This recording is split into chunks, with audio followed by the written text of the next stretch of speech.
el derecho de las mujeres a decidir sobre su propio cuerpo.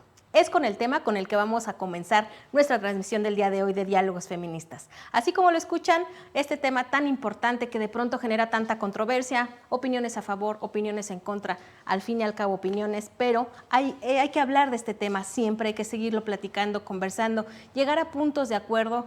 Por supuesto, generar políticas públicas alrededor de todo este tema tan controversial, el derecho de las mujeres a decidir sobre su propio cuerpo, que no debería ser un tema controversial, en eso estamos de acuerdo, creo, los que estamos aquí, no sé ustedes que están del otro lado. Para ello les voy a pedir que en este momento compartan el programa. Vamos arrancando. Antes de iniciar y de que les presente a nuestras extraordinarias invitadas, les pido, compartan el programa, coméntenos al respecto de este tema. Ya desde el inicio, sé que ustedes tienen una opinión, compártanosla por favor.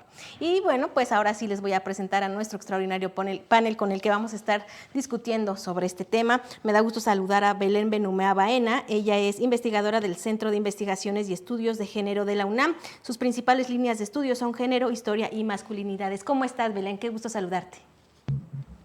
Estoy muy bien, muchas gracias. Contenta de estar de nueva cuenta con todas y todos ustedes en este espacio reflexivo. Un gusto volver a saludarte, muchas gracias por el esfuerzo de estar aquí. Igualmente me da mucho gusto saludar a Alma Arámbula Reyes, feminista, política, directora de formación política y consejera nacional del Partido de la Revolución Democrática, además de, investigadora parlamentaria en el Servicio de Investigación y Análisis de la Cámara de Diputados en temas internacionales, asesora de la Jucopo. Me da muchísimo gusto saludarte, un también currículum amplio igual que el de Belén. ¿Cómo estás? Gaby, muy bien, muchísimas gracias, gracias por la invitación. Belén, un abrazo virtual para ti, por supuesto, encantada de compartir el día de hoy este tema tan maravilloso y tan polémico, como bien decías, Gaby, pero aquí estamos mujeres echadas para adelante para seguir impulsando más mujeres. Correcto, así es, y tenemos que hablar el tema porque hay que hablarlo y estarlo hablando constantemente para que algunas dudas que de pronto quedan, algunas que se malentienden y se malinterpretan, pues también se vayan disipando y ello permita seguir avanzando en el tema. Y pues este derecho de las mujeres que tenemos a decidir sobre nuestros propios cuerpos, pues emana del artículo 4 de nuestra Constitución. Voy a citar textualmente lo que dice: toda persona tiene derecho a decidir de manera libre, responsable e informada sobre el número, el esparcimiento de sus hijos. Pues no obstante, ¿verdad? El ejercicio de este derecho, los casos de embarazos no deseados solo se pueden ejercer en 11 entidades del país. Yo quisiera comenzar con esta parte, este dato solo se ejerce en 11 entidades del país. Me gustaría, Belén, que me comentáramos contigo, que nos dieras tu opinión sobre esta cifra, por qué si ha habido avances, por qué si ya tenemos bastante camino recorrido, solamente 11 de 32 entidades en nuestro país. Claro que sí, pues es una resistencia fuerte que existe desde la cultura, desde todos estos procesos de larga duración que entendemos, ¿no? Desde las áreas de ciencias sociales que nos dedicamos a investigar, porque esta resistencia, precisamente porque se han normalizado y se han legitimado bastante los roles y estereotipos de género, concretamente en estos vinculados con la sexualidad, con los derechos sexuales y reproductivos. Este estigma que existe alrededor de las mujeres disfrutando de su vida sexual, pero también esta normalización que se hace hacia la violencia y la violación de los derechos humanos en esta tónica de roles y estereotipos de género, ¿no? En función de la decisión que nosotras las mujeres tenemos sobre nuestros cuerpos y cómo los vamos posicionando de manera política. Entonces, es una resistencia cultural, histórica, pero también sobre la ignorancia. Principalmente se desconoce bastante sobre el tema, hay poca difusión, hay poca visibilización, a no ser de que los movimientos feministas estamos impulsando con diferentes escenarios reflexivos, se institucionaliza la perspectiva de género en varias instituciones, pero aún así no es suficiente, todavía falta bastante en materia de deconstrucción, de visibilidad y de empezar a incidir precisamente en estos escenarios de ignorancia y de resistencia machista, sexista y misógina.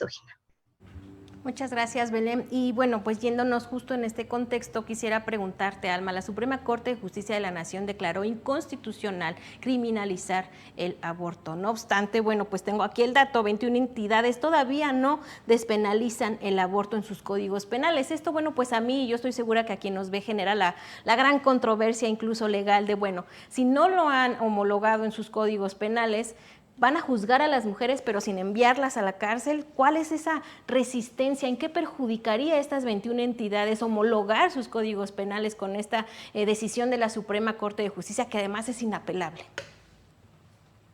Pues, mira, Gaby, efectivamente, ya con todo lo que nos ha mencionado ahorita Belén sobre esta deconstrucción, sobre esta participación, sobre este cambio de pensamiento que se tiene que dar, está metido exactamente el aborto en México, ¿no?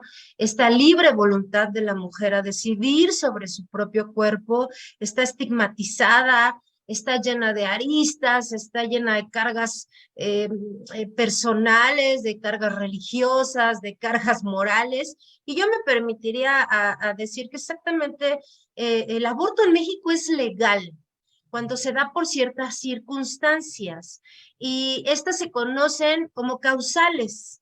Esto es lo que nos lleva exactamente a que unos estados, en realidad todos los estados en México, tienen el aborto legal, pero con ciertas circunstancias. Hace unos 10 años, a lo mejor Belén me ayudará con ese dato que no tengo ahorita muy fresco, pero hace 10 años encarcelaban a las mujeres por tener abortos espontáneos incluso. O sea, una mujer iba y incluso teníamos casos en Guanajuato, en San Luis Potosí, en Aguascalientes, en donde las mujeres iban y solamente por el hecho de ir caminando tenían un dolor, se salía el producto y las encarcelaban. De 4 meses a 8 años, incluso hay estados, me parece Durango, que tiene 8 años de meterte a la cárcel por exactamente tener un aborto espontáneo. En fin, en estas causales que cada estado tiene diferentes causales. Baja California Sur tiene 6 causales, Baja California tiene 5 causales, Aguascalientes tiene 3 causales. Va dependiendo de cada entidad. Efectivamente, 11 estados como Baja California, Ciudad de México, Colima, Hidalgo, Oaxaca, Veracruz, en fin, estos sí tienen la libre voluntad de que la mujer decida ir a presentar con un aborto hasta las 12, 13 semanas, dependiendo cada circunstancia y cada proceso. Pero, en fin, regresando exactamente a la pregunta, Gaby, el aborto en México es legal, depende. Si fue por violación, si es malformación, si es riesgo de la vida de la mujer, si es por aborto imprudencial, depende. Hay que revisar cada estado cuál es la causal que te permite abortar. Pero en conclusión, solamente 11 es en donde las mujeres decidimos sí o no ir a practicarnos un aborto. Así es, y fíjate que justo lo que mencionas es solo en estas 11 entidades, como mencionaste, Ciudad de México, Oaxaca, Veracruz, Coahuila, Quintana Roo, Sinaloa, pues se puede decidir en algunas hasta 12, unas hasta 13 semanas. Pero pues no basta con que sea legal el aborto, sino también seguro para que pueda dejar de ser una de las causas principales de mortandad materna. Entonces yo te preguntaría, Belén, ¿qué políticas públicas considerarías necesarias para garantizar no solo el derecho de las mujeres a decidir sobre su propio cuerpo, sino además tener el acceso y la garantía de que fuera seguro? Claro que sí. Primero que nada, la política la política que se puede implementar tendría que estar basada en derechos humanos de las mujeres. Es decir, no perder de vista este enfoque feminista, por supuesto, y de las necesidades hacia las mujeres, aunque también ahí, digo, no es el tema, pero hay que mencionar a las personas con capacidad de gestar, que también podría implicar, o mejor dicho, implica precisamente lo que tiene que ver con la identidad sexual. Y en materia de las mujeres, o regresando al tema de las mujeres, pues es precisamente realizar estas políticas enfocadas a una educación integral de la sexualidad, ¿no? Dejarnos ya estos esquemas obsoletos, tradicionales, tradicionales, ese tabú que existe al hablar del sexo, la sexualidad y de los derechos, en este caso sexuales y reproductivos, vencer esas barreras, empezar a acercarnos a personal especializado, creo que es de los retos más importantes en materia de política pública, capacitar al personal del servicio médico. Todavía siguen existiendo esas lagunas que generan este tipo de violencia hacia las mujeres en materia de derechos sexuales y reproductivos. Ahí vemos un sesgo importante y que se debe de empezar a accionar. Y por supuesto, informar a las mujeres, en este caso, ¿no? Hablando concretamente de este enfoque que estamos dando hacia las mujeres, sobre nuestros derechos sexuales y reproductivos y qué hacer, a dónde acudir en materia de, o en caso de que nos encontremos en estas situaciones de violencia en razón de nuestros derechos sexuales y reproductivos, ¿no? Empezar a través de esto que mencionaba referente a la educación integral de la sexualidad, a desmitificar todo este estigma, porque como bien lo mencionaba la compañera Alma, esta parte de pensar solamente el aborto en estos escenarios por situaciones específicas y empezar a visibilizar el panorama amplio del derecho a decidir sobre nuestros cuerpos. Incluso algunas compañeras feministas usan la palabra cuerpa, ¿no? Para darle ese sentido de que es de las mujeres ese sentimiento y esa vivencia como tal, y por lo tanto debe de hacer esta política pública en función de esas necesidades, de esos derechos específicos, diferenciar estos derechos sexuales que se vinculan con la capacidad de decidir y del placer a los derechos reproductivos que va más enfocado a la toma de decisiones. Muchas gracias, Belén. Y bueno, pues justo lo que estás comentando, yo quisiera dar unas cifras que tenemos aquí, según Naciones Unidas. Cada 2 minutos en el mundo, una mujer muere por problemas en el embarazo, parto o puerperio. En México, según cifras de la Secretaría de Salud, en este año se registraron del 1 de enero al 13 de febrero, o sea, estamos hablando poquito más de un mes, 204 muertes maternas, de las cuales el 90% eran evitables. O sea, evitables 90% de esas 204 muertes. Yo quisiera tu opinión al respecto, Alma, porque definitivamente, como lo decíamos, no solamente es garantizar la legalidad de la decisión de nuestros propios cuerpos, sino también el acceso a que sea una maternidad, si es deseada, que sea bajo un término de salud, si es deseada, que sea bajo las mejores condiciones y prestaciones de servicios, y si es una cuestión de aborto, que también lo sea. Así es. Sin duda creo yo que complementando un poco el tema con las políticas públicas, yo me atrevería a decir, Gaby y Belén, que tendría que haber una campaña sobre una maternidad responsable. Yo me atrevería a decir que tendríamos que implementar campañas de verdad, campañas, no solo campañitas de un mes, sino en permanentes que permitan a nuestras compañeras mujeres, y estoy hablando, digo, no es lo mismo una Belén en la Ciudad de México, una Almarámbula en la Ciudad de México, Gaby en la Ciudad de México, que una compañera Patti en la Sierra de Puebla, que una compañera Azucena en la parte alta de Veracruz, en estos poblados en donde efectivamente la información tarda muchísimo, es sesgada o incluso es nula, porque definitivamente no se tiene acceso a esa educación. Ahí se van rompiendo estos derechos humanos y esta participación educativa, cultural, de manera transversal, que nos permita estar informadas, que les permita a las mujeres estar informadas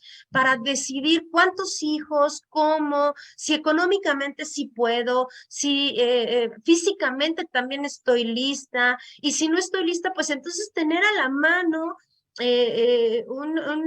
estrategias de métodos anticonceptivos, de participación, en fin, es todo un círculo, un círculo, todo un ciclo, vamos, que nos permita de manera a las mujeres estar informadas en estos espacios. Y creo yo que falta muchísimo. Hay asignaturas pendientes que no nos han dejado impulsar los procesos hacia las mujeres de enseñanza, de participación y por supuesto de una sexualidad responsable. Pero ¿cómo voy a obtener una sexualidad responsable si no tengo a la mano un libro, no tengo a la mano una información, no tengo a la mano una charla, no tengo a la mano, bueno, nosotras porque pues, tenemos internet y en las ciudades un poco, e incluso me atrevería yo a decir que en algunas ciudades también faltan un poco de estas acciones, pero imagínate, si en las ciudades tenemos estas premuras, ¿qué se puede esperar en la Sierra de Oaxaca? ¿Qué se puede esperar incluso aquí en algunas zonas poco, me voy a atrever a decirlo, con poca alza educativa? Entonces yo creo que sí tendríamos que estar trabajando muchísimo con protocolos, con acciones, con campañas permanentes, tanto el derecho a decidir sobre tu propio cuerpo como una vida sexual, que las chicas empiezan a veces hasta los 13, 12 años su vida sexual y evitar embarazos juveniles muy, muy altos que están en este México, Gaby. Muchas gracias, Alma. Muchas gracias, Belén. Gracias a las dos. Sin darnos cuenta, se nos ha terminado el tiempo de nuestro primer segmento, así de rápido, porque bueno, definitivamente es un tema que tiene muchas vertientes. Más adelante voy a tocar otras tantas que también son de suma importancia: platicar, dialogar, atender y sobre todo accionar para seguir avanzando. Por ello te invito a que compartas este programa, que nos compartas tus comentarios, tus observaciones, tus opiniones, tus propuestas también, porque ya sabemos que aquí se vale opinar, por supuesto, pero también se vale proponer. Así que el chiste es participar. Por favor, compartan y comenten este programa. Diálogos Feministas. Ahorita regresamos.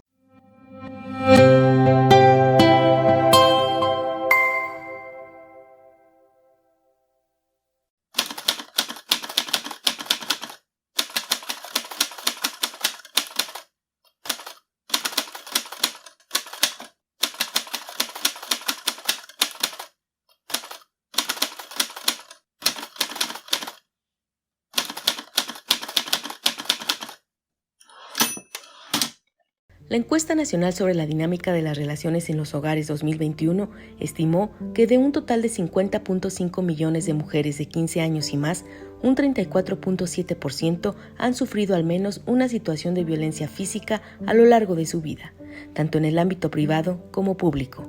El 9.6% sufrieron violencia física en el ámbito comunitario, 18.3% durante su vida escolar, el 1.9% en el ámbito laboral y 8.7 millones de mujeres de 15 años y más ha vivido violencia física y o sexual por parte de su pareja a lo largo de la relación.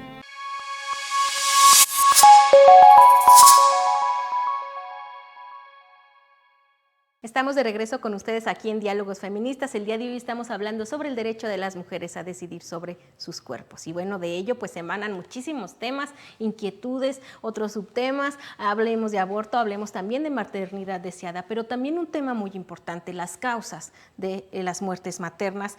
Para diversas organizaciones, Belén, bueno, pues entre estas causas de las principales son pues que el país no tenga los insumos necesarios, que no se tenga, ya bien lo mencionabas, al personal capacitado, que no haya realmente el conocimiento para la atención de un parto, de un aborto, de una complicación de un parto, porque pues también un parto, un embarazo no siempre es tan sano, tiene complicaciones y no hay la capacidad de atenderlo, no hay los servicios necesarios. Yo quisiera que tú me dijeras desde tu perspectiva, porque esta es la perspectiva de algunas organizaciones de la sociedad civil, ¿cuáles son desde tu perspectiva las principales causas de las muertes maternas? Principalmente en materia relacionándola precisamente con el aborto, esta necesidad y acciones de buscar esta solución en abortos clandestinos, ¿no? Principalmente es una de las causas en la violación a estos derechos sexuales y reproductivos hacia las mujeres, abortos clandestinos que decantan en la muerte, en el asesinato de mujeres. En segundo término, considero que precisamente falta de ese personal de salud capacitado, sensibilizado o con conciencia de género en todo caso, para atender, brindar estos servicios sin cuestionar, sin juzgar, sin tener primeramente este esquema de prejuicio o de estigma sobre la salud sexual y reproductiva de las mujeres. Muchas gracias Belén. Y bueno, voy a pasar también a la parte, justo hablábamos de organizaciones de la sociedad civil, pero también hay marcos internacionales, Alma, como la CEDAW, esta Convención para la Eliminación de todas las formas de violencia contra las mujeres, eso significan las siglas en inglés de CEDAW, un dato importante porque luego escuchamos los nombres y no los comprendemos, eso es lo que significa CEDAW. Establece, y fíjense bien en su artículo 12, la obligación de los estados de adoptar medidas tendientes a asegurar a las mujeres el acceso a servicios de salud en general y en igualdad de condiciones, los cuales incluyen los servicios apropiados en relación con el cuidado del embarazo, el parto y el puerperio. El Estado mexicano ha sido omiso, Alma, a estas recomendaciones que por supuesto adoptó, que no se le impusieron, que el Estado adopta, que asume, se vuelve responsable de cumplir. Y yo te preguntaría, ¿ha sido omiso y por ende responsable de esas muertes que eran evitables?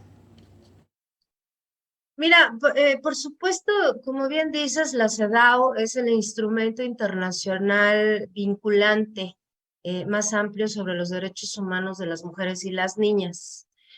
Y reconoce, sin duda, la CEDAW reconoce los avances que ha habido en México, ¿no? En materia legislativa incluso, y los esfuerzos de las políticas públicas que se han realizado. Por supuesto, las mujeres ahora, que aunque tenemos todavía mucho camino que avanzar, no estamos en las mismas condiciones de hace 10 años, ni de hace 15, ni mucho menos de hace 20, ni en fin, ¿no? Pero, sin duda, todavía falta, ¿no?, que se lleven a cabo estos acciones que bien la CEDAW nos hace, porque la CEDAW solamente puede hacer recomendaciones a los estados, y en este tipo de recomendaciones, pues este comité siempre hace recomendaciones en México, en el tema de derechos humanos, en el tema de salud reproductiva, en el tema de salud sexual, en donde llama al Estado a armonizar exactamente las leyes y los protocolos federales, estatales y municipales, ¿no? Estas observaciones que nos hace la CEDAW son de gran relevancia para avanzar, ¿sabes? Nos hace estas recomendaciones para avanzar en temas de derechos humanos y por supuesto en el tema que nos trae el día de hoy sobre avanzar hacia una igualdad sustantiva. ¿Y qué es avanzar sobre una igualdad sustantiva? Pues ir generando precisamente las condiciones para las igualdades y la participación política, educativa, social, cultural, económica, en fin, es una larga lista de lo que se tiene que avanzar. Me permitiría yo decir que hay muchos problemas. Sin duda, me voy a ir muy despacito, pero también muy crítica, ¿sabes? Creo que para muestra un botón, el gobierno federal baja presupuestos, baja acciones políticas hacia las mujeres. Me atrevería yo a decir incluso que violenta nuestros derechos humanos porque no nos deja ejercer, porque no nos da las condiciones mínimas para ir ejerciendo estas acciones y esta participación. Me parece que falta. Sin duda sí, Gaby, sí falta, si no se han creado estas políticas públicas, si no se han dado estas acciones que permitan que las mujeres se puedan desarrollar en todos los aspectos. Y sí, falta muchísimo camino por recurrir, pero creo que legislativamente se van dando pasos, pero faltan acciones, sin duda. Sin duda alguna, por supuesto, hay mucho trabajo por hacer, porque bueno, no nada más hablemos de esas formas de violentar los derechos de las mujeres, también hay otro tipo de violencia, que es la violencia obstétrica. 3 de cada 10 mujeres, al menos en los últimos 5 años, han sido víctimas de este tipo de violencia. Esto lo reveló la INDIRE, la Encuesta Nacional sobre las Relaciones en los Hogares en 2021. 3 de cada 10 mujeres embarazadas en los últimos 5 años, por lo menos, han sufrido violencia obstétrica. Ustedes allá en su casa se preguntarán, ¿qué es la violencia obstétrica? Pues la violencia obstétrica va desde que no te atiendan en el momento en el que te deben de atender y que cuando te atiendan te victimicen. Y yo creo que muchas de ustedes a lo mejor conocen a alguna amiga, hermana o ustedes mismas les sucedió que fueron atendidas en un centro particular, porque no necesariamente es un problema que se dé en el sistema de salud pública, también en los sistemas particulares. Y les dijeron, ¿por qué gritas? ¿Para qué gritas? Ya cállate. Ese tipo de actitudes son violencia obstétrica. Pero yo quisiera preguntarte, Belén, ¿qué otro tipo de acciones podríamos identificar como violencia obstétrica? Porque sin duda alguna también hay que hablar de este tipo de violencia, atenderla y no normalizarla. Claro, la omisión es otro tipo de, es decir, se tiene a la paciente y no se atiende en tiempo y forma de manera oportuna. Se le culpabiliza en la situación en la que se encuentra. Evidentemente, como lo mencionaste, revictimizar precisamente esto, que va mucho de la mano con el estigma, ¿no? Esta exigencia cultural de que las mujeres pareciera que por esta cuestión otónica romántica, pues buscan tener o estar en esta situación y entonces viene todo este estigma hacia el tratado o vinculado con las cuestiones de salud. Y es aquí donde precisamente reitero esta parte importante de cómo la cultura se va introyectando, esta cultura de relaciones patriarcales y machistas se va introyectando en escenarios de atención, de servicio público, de incluso de cientificidad, ¿no? Y de cómo se va dando este esquema médico o de atención médica. Y precisamente estas conductas tienen que ver también con prácticas que demeritan, estigmatizan a las mujeres en estas situaciones o en estos escenarios en materia de salud, ¿no? Entonces, esto es muy importante que no lo dejemos pasar. Hay que visibilizar, no omitir y a dar mayor difusión precisamente en cómo se están dando esta forma de violencia. De hecho, en diferentes escenarios, en las organizaciones o en las instituciones, de pronto esta forma de violencia, que de hecho está establecida también en la Ley General de Acceso de las Mujeres a una Vida Libre de Violencia, está visible, está presente, pero no hay tanta difusión al respecto por la ignorancia. O tenemos otra cuestión: quienes dan estos temas en materia de sensibilización y capacitación, pues no tienen la vivencia de ser mujeres, ¿no? O de estar pasando por esto, ¿no? Es mucho con esta concordancia que debe de existir en materia de capacitación y sensibilización. O no están capacitadas las personas o no están sensibilizadas y entonces viene a reproducirse estos esquemas de culpabilizar a en este caso a las pacientes, y puede ser directa con gritos, expresiones, con incluso golpes, aventones, jalones, ¿no? A mí me ha tocado escuchar, como bien lo mencionas, esta parte de cómo se va dando en el momento de la atención. Y por otro lado, la omisión por completa, ignorar a la paciente en este escenario pues de estar precisamente solicitando el servicio. Y por otro lado, exigir, creo que también es importante decirlo, ¿no? De pronto, como mujeres autónomas, recurrimos a un servicio de salud y de pronto nos preguntan la edad y enseguida lo vinculan con si ya tuvimos o no hijos e hijas, ¿no? A mí me pasó, por ejemplo, me preguntan cuántos años tengo, me preguntan si tengo hijos o hijas, les digo que no, y me dicen, pues se te está pasando el tren, ¿no? Esas fueron las palabras del personal de servicio médico, para que se den una idea. Entonces, eso tiene mucho que ver con estas prácticas culturales que tenemos que ir desmontando desde las políticas públicas, desde la transversalización de la perspectiva de género y pues visibilizar sobre todo e incidir. Sí, por supuesto. Y mira, yo creo que ahorita que lo dijiste, a muchas que hemos ido a una consulta, desde que te preguntan el número de parejas sexuales, como que dices, bueno, ¿eso en qué le va a ayudar si traigo tos, por ejemplo, ¿no? O sea, todo ese tipo de situaciones que ya no nada más te afectan si estás embarazada o no. Tú vas por una tos y te preguntan el número de parejas sexuales y te preguntan ese tipo de cosas, te hacen ese tipo de comentarios. Llegas embarazada y te dicen, pero pues tú querías, ¿no? Ahora aguántate. Entonces, eso es violencia obstétrica. Decirte que pues tú así quisiste y pues que te aguantes, para que gritas, ¿no? Entonces, no es normal, no es la atención adecuada y como bien dices, la falta de la perspectiva de género en la capacitación a quien imparte estos servicios de salud, pero también a quien los maneja, a quien los controla, pues es de verdad algo que se tiene que atender ya. Sin embargo, pues Alma, yo quisiera también preguntarte lo siguiente. Desde el 3 de marzo aproximadamente se aprobaron en la Cámara de Diputados algunas reformas a las leyes generales de salud, a la Ley General de Acceso de las Mujeres a una Vida Libre de Violencia, justo con el objetivo de establecer como violencia a la violencia obstétrica. Sin embargo, bueno, pues en la Cámara de Senadores sigue parada, sigue congelada, y yo quisiera, desde tu expertise como asesora legislativa, me dijeras, pues, ¿qué es lo que la está frenando? Si es es tangible por qué se tiene que avanzar y se tiene que tipificar para que pueda seguirse avanzando y se vuelva vinculante incluso. Pues sí, sin duda, en mi experiencia es la falta de empatía, ¿sabes? Sin duda creo que me ha tocado que el que seas mujer, y eso lo voy a decir con mucho dolor en mi corazón, el que seas mujer no te permite legislar con perspectiva de género, no siempre te permite legislar con perspectiva de género. Yo he visto en la Cámara de las y los Diputados que es una cámara de paridad, hay 251 mujeres, pero no, ellas mismas no permiten que vayan avanzando las políticas públicas para más mujeres. Y en el Senado pasa lo mismo.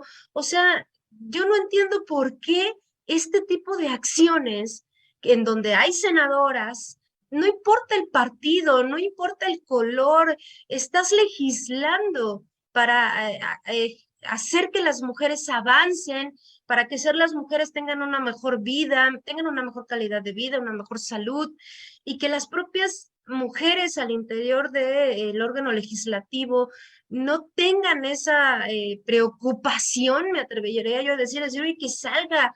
Hemos pasado por ahí, y si no has pasado por ahí, sabes de alguien que ha estado exactamente en esas condiciones, como bien decían, los gritos, los regaños de las personas que te atienden, no te atienden con celeridad, te dicen, vaya usted a caminar otras 24 horas, señoras, cuando de esos dolores son increíbles y no, lo que menos quieres es moverte, pero ahí te tienen caminando que para que se dilate. En fin, eso es una violencia horrible, ¿no?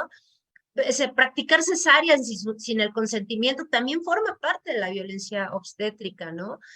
O incluso son presionadas para ponerse un dispositivo porque ya tienen muchos hijos. Entonces, todo ese tipo de acciones, todo este tipo de violencias, incluso está escrito que 3 de cada 10 mujeres sufren violencia obstétrica. Y estas políticas para entender, para saber a qué se refiere este tipo de agresión, como bien decía Belén, visibilizar, enseñar que esto es una violencia, que a veces creo que lo ven tan normal y como lo ven tan normal dicen, pues yo creí que así era, así se establecen las violencias, exactamente así se establecen las violencias. Como no tienes la palabra adecuada para decir es una violencia obstétrica, no lo visibilizas y no lo pones en la palestra y a partir de ahí no te genera esa empatía que te permite ir legislando. Y creo yo nada más para terminar, Gaby, si me permites, que puede faltar un poco o un mucho de empatía de nuestras compañeras legisladoras para exactamente saber cómo llevar, cómo hacer, y me atreveré yo a decir, bueno, que sean legisladoras, no las hacen doctas en la materia. Así es, y eso lo hemos hablado no solo en el tema de la decisión sobre nuestros cuerpos, también en temas de alertas de violencia de género, en los presupuestos, en las políticas públicas que se generan siempre alrededor de los derechos de las mujeres. Cuando lo hablamos, bueno, pues no nos garantiza, lamentablemente, como bien decías, con dolor uno lo dice como mujer, pues no te garantiza que una mujer vaya a legislarlo con perspectiva de género, pero sí nos garantiza que las leyes estén, que se aprueben. Esta ley que estamos comentando, que está atorada ahí en el Senado, Belén, pues tiene como objeto, y lo voy a leer así, dice, define la violencia obstétrica como la acción o omisión de profesionales y personal de la salud en el ámbito público y privado que cause daño físico, psicológico a la mujer durante el embarazo, parto o puerperio, que se exprese en la falta de acceso a servicios de salud sexual y de reproductiva, un trato cruel, inhumano, degradante, un abuso de la medicación en los procesos biológicos naturales y la práctica innecesaria o no autorizada de intervenciones o procedimientos quirúrgicos, como bien nos comentaba Alma en el caso de la cesárea, en la manipulación o negación de información, pero siempre y cuando no se configure un excluyente de responsabilidad administrativa, civil o penal. Lo leí así tal cual porque ese es el objeto, eso es lo que está ahí atorado en Cámara de Senadores. Y yo quisiera preguntarte, Belén, ¿qué le quitarías o qué le agregarías desde tu perspectiva que no es tan necesario y que incluso pues, necesita ponerse ahí también para ser aprobado? Yo creo que es muy importante también especificar esta parte de la sanción a quien comete esta violencia, y creo que algo que puede abonar bastante es enfocar precisamente estas propuestas desde un enfoque interseccional, porque como bien lo mencionó Alma, no todas las mujeres somos iguales en las diferentes etapas de nuestras vidas, como tampoco tenemos los mismos contextos. Creo que sí debe de haber una visión interseccional en esa tónica, donde también se contemplen la perspectiva intercultural, porque ahí tenemos también a las compañeras de pueblos originarios, mujeres indígenas, incluso afromexicanas, ¿no? Entonces, eso también es muy importante, tratar de contemplar estos escenarios para que realmente tenga o por lo menos llegue un alcance más asertivo en materia de legislación.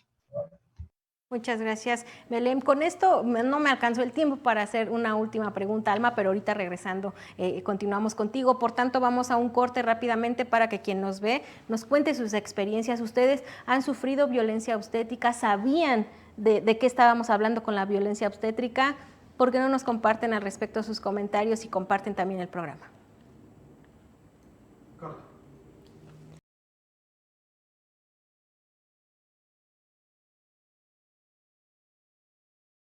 Los daños físicos más frecuentes derivados de los actos de violencia física y o sexual por parte de las parejas o exparejas fueron moretones o hinchazón en un 30.3%, hemorragias o sangrado 4.9%, cortadas, quemaduras o pérdida de dientes 4.4%, hospitalizaciones u operación 3.5% y fracturas con un 3%.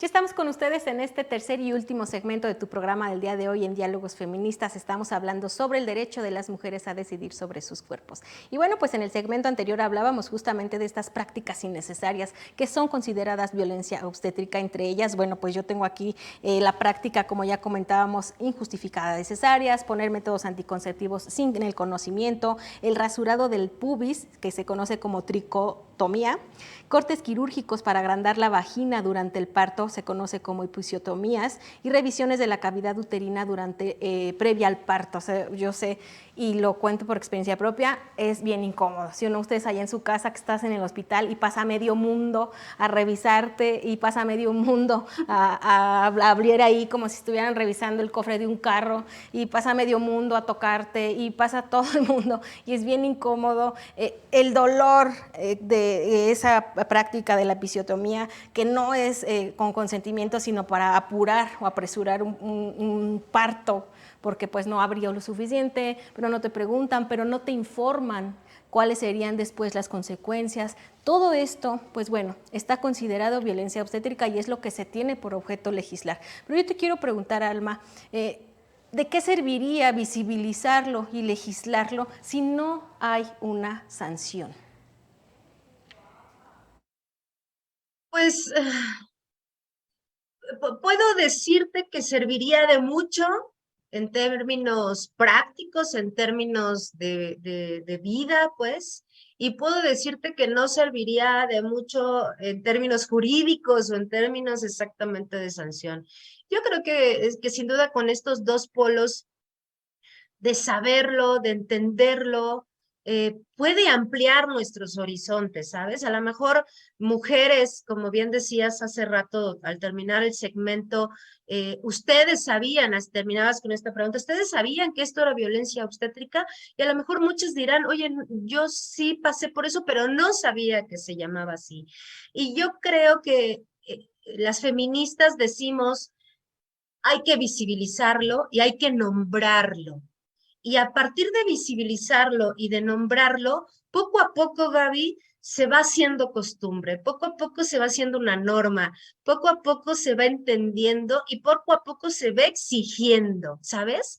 Entonces, estas dos, por eso me permito hacer este tipo de decir, bueno, puede ser lo malo, puede ser lo bueno, pero yo creo que las mujeres en casa, las mujeres que nos están viendo, en su trabajo, en donde sea, pues, que sepan que existe, que sepan que no se deben de dejar y que sepan que efectivamente no deben de permitir ese tipo de violencias, ¿no? Ya bien lo decía Belén, oye, yo voy a una revisión y me dicen, oye, ya se te está pasando el tren, o ya se te está pasando el tiempo. Belén tendría que decirle, oye, momento, a mí no me hables así, ¿eh? Y eso forma parte de mis acciones y de mis derechos. Y si yo, mujer parturienta, voy a un hospital público, privado, y sufro de este tipo de cosas, inmediatamente decir, a mí no me hables así, ¿eh? A mí no me estés pegando de gritos y a mí no me estés diciendo, eso forma parte, ¿sabes, Gaby? Forma parte de querer cambiar las cosas, de querer hacer cosas totalmente distintas. Y nosotras las feministas siempre decimos, Belén no me va a dejar mentir, siempre decimos apoyarnos y saber exactamente ponerle nombre a lo que no nos gusta y a lo que nos está generando un poco de desagrado, forma parte, hace la diferencia porque cuando te encuentres con una enfermera, con un médico que te está violentando, en ese momento le paras y le dices, oye, no, no es por ahí, ¿eh? Y existen instituciones que me pueden defender, y existen, y si son enfermeras las que nos están viendo, bueno, también a lo mejor dicen, oye, sí, alguna compañera lo hace. Y generar este tipo de cambios, aunque sean muy poquitos, Gaby, se pueden ir haciendo. En un tema legislativo, bueno, sin duda tiene que hacerse, pues por supuesto, para eso están las leyes, para eso están las normas, para eso están los reglamentos, para eso están los protocolos, para eso están las recomendaciones, para eso tenemos acciones legislativas que nos permitan, que nos protejan y por supuesto que acompañen nuestras decisiones. Si esas dos cosas las vinculamos, uy, estaríamos en otro aspecto, en otra parte de nuestra vida y por supuesto en otra parte de nuestro andar con nuestras compañeras en temas de salud y reproducción sexual.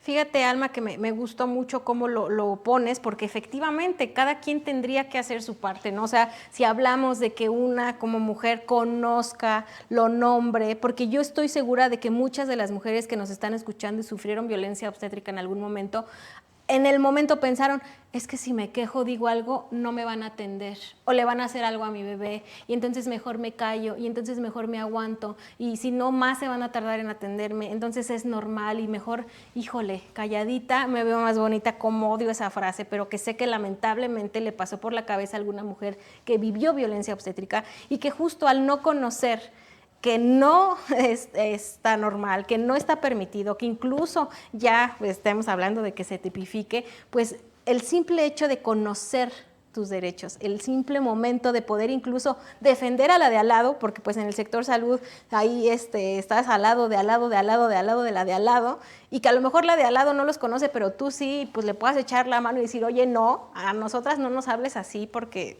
te podemos denunciar. Creo que tienes mucha razón, eso es parte de las obligaciones que también podríamos decir que tenemos las mujeres y la parte legislativa pues hacer su chamba definitivamente y así podríamos hablar de sumar esos esfuerzos para por supuesto avanzar. Y hablando de esfuerzos también yo quisiera preguntarles y hablar de estas cifras que a mí en lo particular las leí hace un rato. Las conocía, pero no con exactitud y ahorita que las leí casi me voy para atrás porque digo, híjole, entre menos presupuesto, pues sabemos que va a haber menos atención, que va a haber menos insumos, que va a haber menos espacios de salud dignos con las herramientas necesarias para atender y prevenir lamentables muertes maternas. Y pese a ello, el presupuesto de salud sexual materna y reproductiva en 2022 tuvo recortes, escuchen la cifra, en un 67% en la atención de violencia de género, 67% en salud sexual y reproductiva para adolescentes, 59% en planificación familiar y anticoncepción, un 64% en cáncer de la mujer y un 65% en salud materna y perinatal. Estamos hablando de más de la mitad de los presupuestos que atienden todos estos sectores, donde definitivamente, lejos de recortar, se necesitaba aumentar para garantizar a las mujeres el acceso digno y seguro a una maternidad sana, a un aborto seguro. Lejos de aumentar, la mitad o más de la mitad se le retiró en este presupuesto 2022. Belén, yo quisiera, por supuesto, tu opinión. Es que es una clara muestra de cómo evidentemente la perspectiva de género, la transversalización de la perspectiva de género enfocado a las mujeres, pues en teoría se escucha muy bien, se está aplicando, pero en la práctica vemos precisamente que no existe esa conciencia real de las necesidades y de los derechos humanos de las mujeres. Falta todavía mucho por hacer, por incidir, por eso es fundamental los escenarios de capacitación y de sensibilización, pero precisamente con personal especializado, capacitado, con perspectiva feminista, no hay más, eso es la clave, porque solamente así podemos avanzar. Bien lo decía Alma, el hecho de que seas mujer no te hace una mujer sensible a las necesidades y a los derechos humanos de las demás mujeres, ¿no? Y también en el otro en el escenario, ¿no? Para lograr una verdadera igualdad sustantiva, etcétera, pues también los compañeros varones deben de empezar a trabajar en estas relaciones patriarcales, machistas, misóginas, máxime cuando están en puestos y áreas de representación, de toma de decisiones, llegar precisamente a este punto donde no se hable más solamente de sensibilización, sino de una conciencia clara de las necesidades que están y que existen, en este caso, hacia los derechos sexuales y reproductivos de las mujeres. Muchas gracias, Belén. También me gustaría, por supuesto, sobre estas cifras, escuchar tu opinión, Alma. Mira, Gaby, el 7 de abril, hace unos poquitos días atrás, se conmemoró, perdónenme mi dislexia, se conmemoró el Día Internacional de la Salud, ¿no? Y mi pregunta es, ¿en México los servicios de salud son buenos? ¿No? Y sobre todo, ¿son buenos para las personas en situación de vulnerabilidad? ¿No? Cada quien respóndame, por favor. Yo sé que hay cabecitas que dicen, no, claro que no, pero ahí están estos datos. Exactamente. El Organismo Mundial de la Salud recomienda que se asigne al menos el 6% del Producto Interno Bruto de cada país, ¿no? Precisamente para las acciones de salud y reproducciones, ¿no? En el 2023, en el 2023, México, la OMS dice 6% y México aplica solo el 2.9%. 2.9%, o sea, ni la mitad. Bueno, y a partir de ahí, en el 2022, el año pasado, el área legislativa aprueba 2.228 millones de pesos. Aprobó el Ejecutivo precisamente para el tema de salud. ¿Pero qué creen? Que el Ejecutivo dice, no, pues es demasiado dinero, ¿no? Como bien ya lo mencionas. Y entonces solamente le quita el 26%, solamente deja 1.656 millones de pesos para todo el país en un tema de salud. Y entonces vienen las mermas, y entonces viene exactamente que no alcanza, y entonces viene todo maquinaria sin aceite. Echas a andar una maquinaria sin aceite. Y si le echar a andar sin aceite, pues entonces se va a descomponer, se va a hacer no va a funcionar. Y de nada sirve que la Cámara de Diputados analice cuánto dinero se asigna a cada sector y lo apruebe, si viene el Ejecutivo y toma la decisión de modificar sin rendir cuentas a nadie, ¿no? Violentando el artículo 58 de la Ley Federal de Presupuesto, cuando la ley y el artículo 58 es muy claro, en donde dice que se prohíbe, escuchen, se prohíbe reducir el presupuesto que asigna el legislativo cuando se trata de programas de atención de la igualdad entre hombres y mujeres. Pero por supuesto que el artículo 58 el Ejecutivo se lo pasa por el arco del triunfo, ¿verdad? Y entonces a partir de ahí vienen todos estos... ¿Cómo echas a andar eso? ¿Cómo los médicos y el sector salud puede trabajar con tan poco dinero? Cuando es toda una instrumentación, cuando sabemos lo caro que es. Y bueno, pues así un sinfín de acciones sobre salud. Ahora estamos hablando de procesos de derecho a decidir sobre el cuerpo, pero existen los niños con cáncer, existen las enfermedades crónicas, en fin, Eso nos daría para otro programa, Gaby. Sí, definitivo. Yo siempre digo que de un tema, y más cuando hablamos de derechos de las mujeres, hablamos de muchísimas cosas que lamentablemente se lastiman, ¿no? Y justo lo que dices, está en la Constitución, se violan muchos derechos, pero no sucede nada. Entonces vamos a llegar, y más bien ya llegamos a la parte del programa en donde yo les pregunto, Belén, ¿qué hacemos? ¿Qué políticas públicas? ¿Qué acciones afirmativas? ¿Qué se puede hacer para que las mujeres y para que el Estado le garantice a las mujeres ese acceso, para que el Estado no violente estos artículos, para que, como dice Alma, pues no se pase por el arco del triunfo lo que está reglamentado en la ley y pueda exactamente respetar el presupuesto que de por sí, a mi gusto, sigue siendo poquito, pero si a ese poquito de todos modos le mochas la mitad, pues menos va a alcanzar, por supuesto, ¿no? Entonces, ¿qué hacemos, Belén?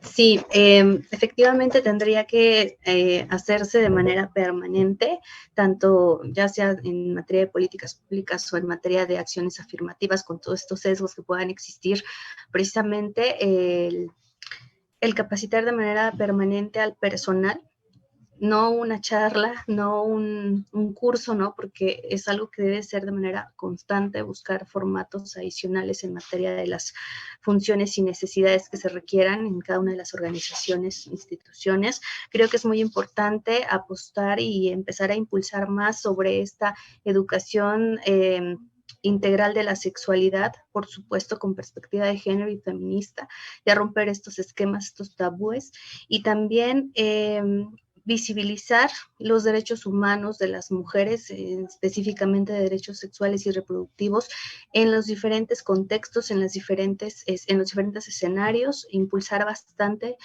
hacer este diseño, este esfuerzo para que se logre llegar a la mayor cantidad de regiones y de lugares posibles en materia de como bien lo mencionabas, Gaby, política pública y acciones afirmativas. Algo también muy importante, trabajar en informar a las víctimas, a las personas que, bueno, en este caso a las mujeres que son sujetas de violencia, sobre sus derechos humanos, sobre la normatividad que las protege, es muy importante. Y también empezar a impulsar sobre las sanciones, ¿no? Creo que sí es importante que exista esta como ejercicio preventivo, ¿no? Que existan estas, de alguna manera, estos elementos de sanción al ejercer este tipo de violencia que ya vimos que puede ser física, puede ser psicológica, por omisión, ¿no? Lo estuvimos reflexionando a lo largo del programa y creo que todo esto desde un enfoque interseccional e intercultural puede ser muy asertivo, contemplando las necesidades de todos los grupos de mujeres en sus diferentes contextos y el legado intercultural. Y creo que con esto, si no es todo, sí tendríamos un avance importante, porque evidentemente, pues cada región, cada grupo de mujeres tiene sus propias necesidades y debe de haber esta adaptación, aunque la ley sí tendría que aplicarse de manera igualitaria para todas, ¿no? Entonces, sería con esto, con lo que yo puedo concluir o reflexionar y pues ahí seguir avanzando en conjunto, ¿no? Precisamente en estos derechos humanos de las mujeres. Muchas gracias, Belén. Y sí, justo ahorita que te escucho, yo digo, bueno, a veces cuando no sabes cómo resolver un problema, pues puedes entender la demora en atenderlo. Pero aquí sí sabemos, los gobiernos sí saben cómo y sí tiene las herramientas, pero lejos de atenderlas, las quita, las obstruye, las obstaculiza, violenta los derechos. Entonces creo que estamos ante una situación grave que tiene que visibilizarse y, como dices, Alma, nombrarse, decir las cosas por su nombre. No se está atendiendo ni garantizando el derecho de las mujeres a decidir sobre su cuerpo, tampoco sobre decidir o tener una maternidad saludable, tampoco el derecho al medicamento, al acceso tan simple a la salud. En lo general, no se está garantizando y se tiene que hacer. Pero ¿qué podemos hacer también la ciudadanía? ¿Qué le corresponde a los partidos? Porque definitivamente ya hace rato lo encasillaste muy bien, cada quien tiene una tarea. ¿Qué hacemos? ¿Qué hacen los partidos políticos? ¿Qué hacemos la ciudadanía? ¿Qué le toca al gobierno? Pues entre estos tres escenarios que manejas, entre la ciudadanía, entre los partidos políticos y entre el tema legislativo, yo no me atrevería a decir que hiciéramos cosas separadas. Yo más bien me atrevería a que de verdad, si existe ese acompañamiento, si existiera ese acompañamiento entre estos tres sectores, Gaby y Belém, yo creo que las mujeres pudiéramos ganar exactamente mucho, ¿no? Entre las asociaciones civiles, entre las ONGs, entre los colectivos de mujeres, yo más bien me atrevería y haría un llamado para decir, unámonos, ¿no? Hay veces que los colectivos no les gusta platicar con los partidos políticos, pues ya sabemos con todas estas cosas que dicen, ay, los partidos políticos y no me gustan, y no, bueno, pero pues trabajemos de manera conjunta, fortalezcamos las políticas de salud materna y perinatal que ya existen, o sea, no se tienen que crear, existen, nada más que no tienen el presupuesto, nada más que no tienen el trabajo, nada más que no tienen la perspectiva de género, nada más que no tienen la capacitación, como bien dice Belén, ¿no? Asegurar la rendición de cuentas para mejorar la calidad de la atención en la equidad, por favor, pues ahí está. Nada más que no nos ponemos de acuerdo ni para trabajar exactamente eso, ¿no? Estrategias de embarazo saludables, por supuesto, yo creo que sería una forma muy primordial, pero, en el tema de los partidos políticos y en el tema de la ciudadanía, yo creo que tendríamos que ir a hacerle, ahorita que están de moda estos, tendederos, hagamos un tendedero, busquemos a los observatorios, hagamos un tendedero de qué hospital y qué doctor me ha violentado, digo, no nada más en un tema de acoso sexual, ¿no? Vayamos a la Comisión de Derechos Humanos y que haga su chamba, de verdad que haga su trabajo, que no nada más esté ahí de parapeto. Agarremos todas las mujeres y todas las legisladoras y todo, independientemente de los colores, y vayamos y exijamos nuestros derechos humanos. Eso es lo que tenemos que hacer, exigir nuestros derechos humanos, no que me los regalen, ahí están, nada más que los lleven a cabo y que me permitan hacer. Hagamos un tendedero de, pues en la clínica 32 de no se ve, ahí hay. En la clínica 28 también. En la clínica de salud de mi pueblito también. Bueno. Pues entonces hagamos un escarminio público, de aquí en lo que el legislativo se pone a quitarnos más dinero y el ejecutivo también, pues las mujeres tomamos, perdón, me salió a mi lado explosivo, ¿verdad? Pero yo creo que ya es tiempo de que efectivamente tomemos en consideración todo esto que se puede hacer. Yo me atrevería sin duda, armemos la revolución, muchachos, y vayamos exactamente a que no nos sigan violentando, ya estuvo bueno. Definitivamente creo yo que ya no se necesitan temas políticos, sino ahora actuemos. Y actuemos en consecuencia de lo que queremos, de lo que las mujeres necesitamos y por supuesto que también exijamos que aquí estamos y no nos vamos a echar para atrás, ¿eh? Las mujeres vamos para adelante y sin duda mujeres jóvenes como Belén, mujeres y colectivas que están trabajando, ya basta de que nos sigan violentando en todos los aspectos de la vida, ¿no? En el político, económico, social, psicológico, emocional, puta, tenemos una larga fila de tipos de violencia y siguen pasando. Hemos caminado, sí, hemos hecho como partido político cosas, claro, por supuesto, y las colectivas y las asociaciones y las feministas trabajamos y hacemos, pero si nos uniéramos y generáramos un consenso para decir, nos tocan a una, nos tocan a todas, otra cosa sería, definitivamente. Definitivamente yo creo, y lo hemos visto además de todo, cuando las mujeres nos unimos, independientemente de la religión, del color de nuestro partido, de la afinidad, de la ideología, del género, de todo lo que ustedes quieran, cuando las mujeres nos unimos hemos logrado muchísimas cosas, incluso cuando la ciudadanía en general lo hace, lo hemos visto en redes sociales, o sea, hacer viral algo pues es tan sencillo como compartirlo y visibilizarlo. ¿Por qué no, como dices, hacemos un tendedero o como dicen en Twitter, abro hilo, pues en tal clínica me violentaron y de ahí nos agarramos todas y abrimos un hilísimo grandote porque lamentablemente ha de ser muy grande, pero justo visibilizar. Yo creo que a ningún doctor le va a gustar estar en ese hilo o en ese tendedero y por lo menos se la va a pensar 2 veces antes de volver a violentar a una mujer. Y creo que acciones como esas, obligaciones que tenemos, por supuesto, Nuestros derechos son nuestros, ya bien lo dicen, no es que nos lo vayan a regalar, es exigir su cumplimiento tácito y específico para garantizar nuestros derechos. Pero también tenemos obligaciones, como participar, como exigir, como a dar acompañamiento a cualquier partido político, sin necesidad incluso de ser afín a él, sin ocuparlo como lo que son también un instrumento para generar el acceso a las políticas públicas. Participar, hablar, alzar la voz, acompañar desde el espacio en el que podamos hacerlo. Yo creo que es una obligación que también tenemos que tener muy clara. Pues se nos terminó el tiempo. Yo les agradezco muchísimo a las dos que hayan estado con nosotras aquí en Diálogos Feministas hablando sobre este tema tan importante que definitivamente nos da como para 10, 15, 20 programas, porque hay que visibilizarlo definitivamente y irnos muy puntuales en los temas que nos van saltando por ahí. Pero entre tanto yo les agradezco por hoy, Belén, que hayas estado con nosotras. Muchísimas gracias y aquí estamos a la orden para lo que se necesite. Muy agradecida. Muchas gracias, Alma. También te agradezco mucho el tiempo que nos has dedicado el día de hoy.